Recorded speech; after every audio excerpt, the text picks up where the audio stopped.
ในวันที่27พฤษภาคม2025นี้ท่านทูตสุธรรมสากลนิยมประธานสมาคมมิตรภาพลาวอินเดียและท่านทูตนางมาลัยเวียงสากลนิยมห้องประธานสโมสรนักการทูตลาว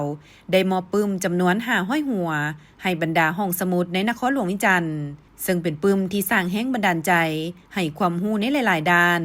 โดยเฉพาะด้านการทูตและการเคลื่อนไหวของการนำขั้นสูงของลาวเพื่อเพิ่มความรู้ให้แก่ผู้อ่านปึ้มที่นำมามอบในครั้งนี้ประกอบมี4หัวข้อคือ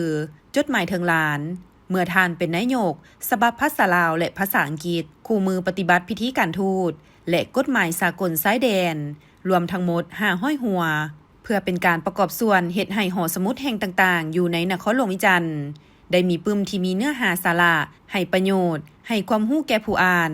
ทั้งเป็นการเฉลิมฉลองวันเด็กน้อยสากล1มิถุนายนและวันปลูกต้นไม้แห่งชาติในปีนี้ทั้งเป็นปีที่มีการเฉลิมฉลองวันสำคัญยิ่งใหญ่ของประเทศชาติคือวันสร้างตั้งพรรคประชาชนปฏิวัติลาวครบรอบ70ปี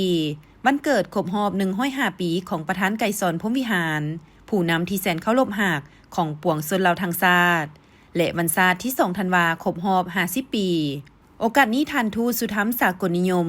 ได้ยกให้เห็นความหมายความสำคัญก็คือบางเนื้อในสำคัญของปึ้ม4หัวข้อดังกล่าวซึ่งการมอบปึ้มให้ห้องสมุดในครั้งนี้เป็นบาทก้าวสำคัญในการเผยแพร่ความรู้ด้านต่างๆและการเคลื่อนไหวของการนำขั้นสูงของลาวสู่ผู้อ่านโดยเฉพาะแม่นเยาวชน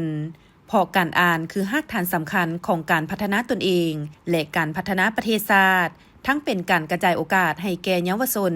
นักเรียนและผู้ที่สนใจในการศึกษา